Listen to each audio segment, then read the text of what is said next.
oleh Profesor Ida Bagus Rahmadi Supancana. Selamat siang, Prof. Untuk waktu dan tempatnya kami persilahkan. Selamat siang. Izinkan saya dalam waktu 15 menit ini menyampaikan highlights tentang bagaimana antisipasi dan kesiapan organisasi atau korporasi terkait dengan kepatuhan terhadap Undang-Undang Pelindungan Data Pribadi. Next slide. Mungkin kita agak cepat-cepat, ini adalah sistematiknya. Kita akan membicarakan isu-isu seperti yang ada pada poin 2 sampai dengan poin 9. Next slide. Slide selanjutnya, saudara-saudara sekalian. Jadi kita sekarang sudah memiliki undang-undang tentang pelindungan data pribadi pada Undang-Undang Nomor 27 Tahun 2022, dan tentu saja bagi semua pihak, apakah itu public sectors maupun private sectors, ada hal-hal yang perlu dipersiapkan, diantisipasi, dan dilaksanakan oleh organisasi atau korporasi. Dan kalau kita melihat secara praktis, sebetulnya ada beberapa persiapan yang perlu dilakukan. Yang pertama terkait dengan privacy policy, kemudian data processing agreement, kemudian terkait dengan persoalan recording of processing activities, kemudian bagaimana melakukan data protection impact assessment, bagaimana peran daripada data protection officers, kemudian persoalan keamanan data dan penanganan data breach, transfer data, sampai juga dengan aspek penegakan hukum. Ini adalah skop yang akan saya bicarakan secara singkat saja. Ya, next slide. Ya, yang pertama tentu adalah persoalan privacy policy. Ya, slide selanjutnya. Kita tahu bahwa privacy policy by definition adalah merupakan dokumen publik atau terbuka dari suatu organisasi atau korporasi tentang bagaimana mereka memproses data pribadi dan bagaimana penerapan prinsip-prinsip pelindungan data pribadi. Slide selanjutnya. Ini terkait dengan hal-hal pokok yang perlu diperhatikan, ya. Poin-poin tentang legalitas, tentang tujuan, tentang jenis dan relevansi data pribadi yang diproses dan lain sebagainya. Dan ini adalah merupakan amanat yang harus dilaksanakan berdasarkan pasal 21 Undang-Undang Pelindungan Data Pribadi. Slide selanjutnya. Ya, di samping apa yang diamanatkan oleh undang-undang, kita tentu saja juga perlu memperhatikan apa yang menjadi international best practices sebagai benchmark kita dalam mempersiapkan privacy policy. Ya, itu adalah poin-poinnya seperti yang ada di dalam gambar ini. Next slide. Ini adalah lanjutannya, ya. Jadi hal-hal apa yang sebagai checklist kita perlu perhatikan di dalam mempersiapkan satu privacy policy yang baik. Next slide. Ini juga adalah garis besar secara umum bagaimana kita mempersiapkan privacy policy yang baik, yang harus concise, truthful with people, easily accessible, dan juga menggunakan bahasa yang jelas dan mudah dipahami. Next slide. Kemudian yang kedua adalah terkait dengan data processing agreement. Ya.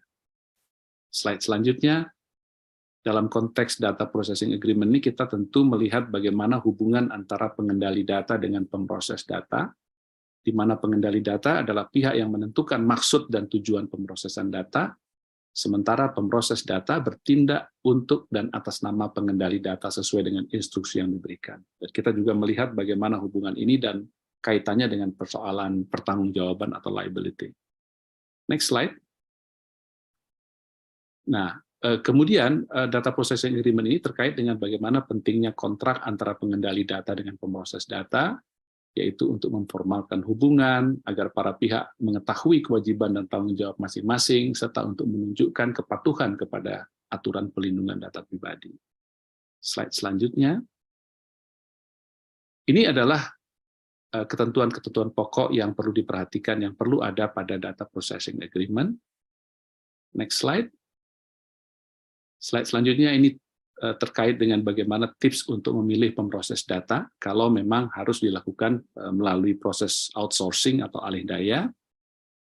Slide selanjutnya terkait dengan isu yang ketiga adalah terkait dengan recording of processing activities. Slide selanjutnya kita melihat bahwa recording of processing activities Slide selanjutnya, ya, next.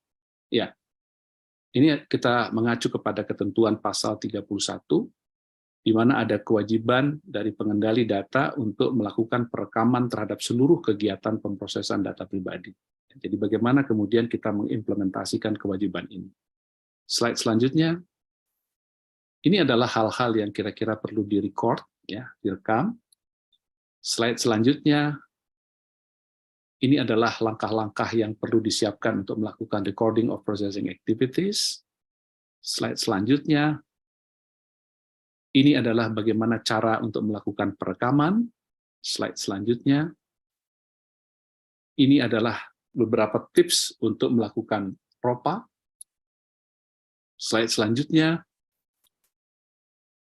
ini adalah persoalan lain yang terkait dengan data protection impact assessment. Ya. Apa pengertiannya, kenapa diperlukan, apa resiko jika tidak melakukan DPIA, apa manfaatnya, proyek mana yang memerlukan DPIA, kapan perlu melakukan DPIA, dan apakah tahapan-tahapan dalam melakukan DPIA.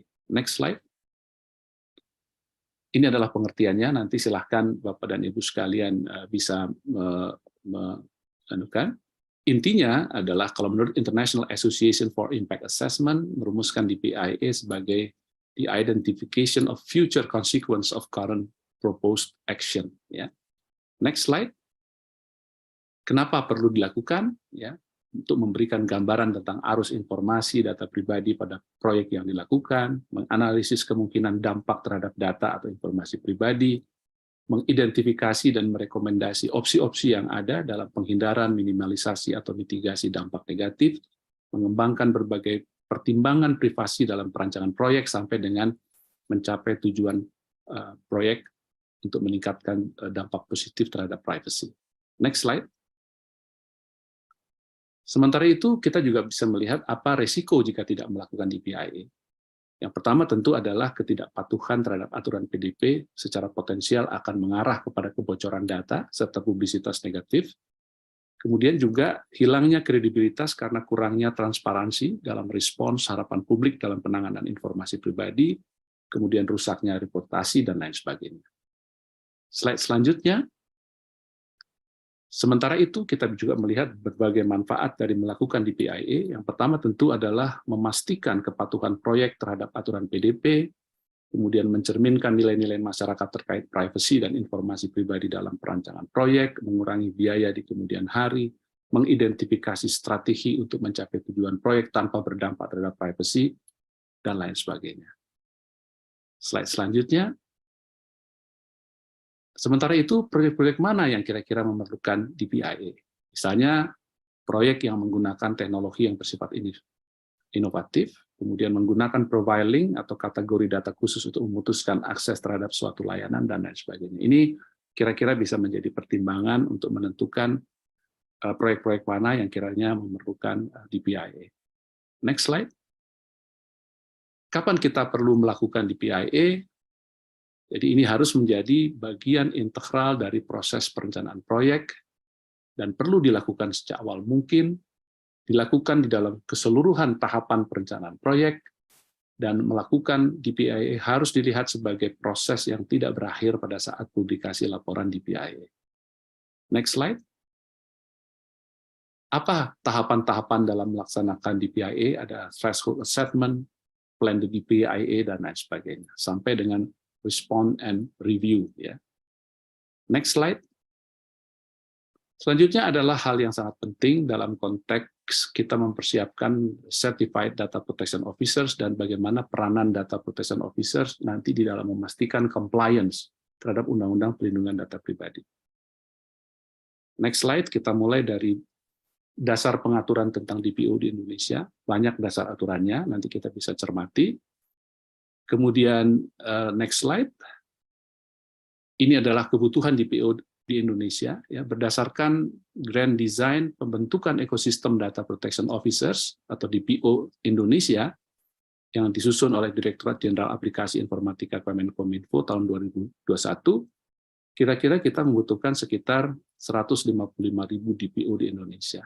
Sementara Asosiasi Profesional Privasi Data Indonesia di dalam kira-kira 12 kali batch sebelumnya, itu kira-kira menghasilkan hampir sekitar 1.000. Jadi ada sekitar 154.000 lagi di DPO yang kita butuhkan di Indonesia dalam konteks pengimplementasian Undang-Undang PDP. Next slide. Ini adalah kualifikasi yang kira-kira diperlukan oleh seorang DPO, ya. Dan APPDI sangat mempunyai komitmen untuk menciptakan certified DPO yang memenuhi kualifikasi sebagaimana yang ada, Bapak Ibu sekalian bisa lihat. Next slide. Dan ini adalah tugas dan fungsi DPO. Ya, tentunya terutama adalah memantau dan memastikan kepatuhan terhadap peraturan yang berlaku, membantu di dalam penyusunan DPIA dan lain sebagainya, juga bertindak sebagai narahubung dalam komunikasinya dengan regulator dan masyarakat. Next slide. Kemudian persoalan lain yang juga menjadi perhatian penting dalam rangka compliance terhadap Undang-Undang Perlindungan Data Pribadi adalah persoalan keamanan data dan penanganan data breach. Ya. Kita melihat, next slide, kita melihat banyaknya kasus-kasus kebocoran data di Indonesia. Ya. Sementara itu penanganan dari sisi penegakan hukumnya kita lihat belum komprehensif. Next slide.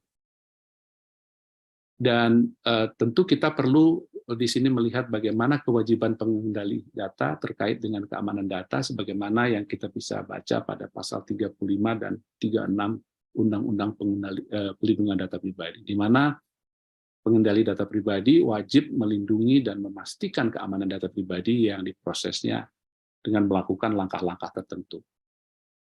Next slide. Ini dalam konteks itu juga maka perlu ada apa yang disebut dengan Data Breach Management Plan. Jadi merupakan satu perencanaan yang melibatkan peran dan tanggung jawab berbagai pihak dalam menangani kebocoran data. Dan Data Breach Management Plan ini juga menggambarkan langkah-langkah yang harus dilakukan oleh suatu organisasi atau korporasi ketika terjadi kebocoran data. Next slide. Ini terkait dengan Data Breach Notification, diatur di dalam pasal 46 Undang-Undang PDP. Ya. Hal-hal apa yang harus dilaporkan, jangka waktu pelaporan, dan lain sebagainya. Next slide. Kemudian kita tahu bahwa Undang-Undang Perlindungan Data Pribadi ini good for business. Ya. Di satu sisi kita meningkatkan pelindungan terhadap data pribadi, tetapi pada sisi lain kita mendorong transboundary flow of personal data. Dan transboundary flow of personal data ini terkait dengan persoalan transfer data. Ya. Next slide. Slide selanjutnya.